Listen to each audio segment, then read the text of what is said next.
রহমান সশস্ত্র চিত্রে শপথ করিতেছি যে আমি আইন অনুযায়ী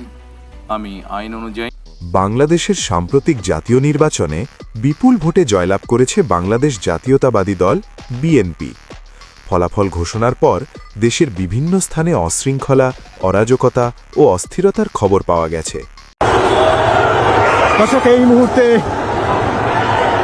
পুলিশের সাথে কিন্তু এই বিষয়ে প্রতিক্রিয়া জানিয়েছেন জনপ্রিয় চিত্রনায়ক শাকিব খান।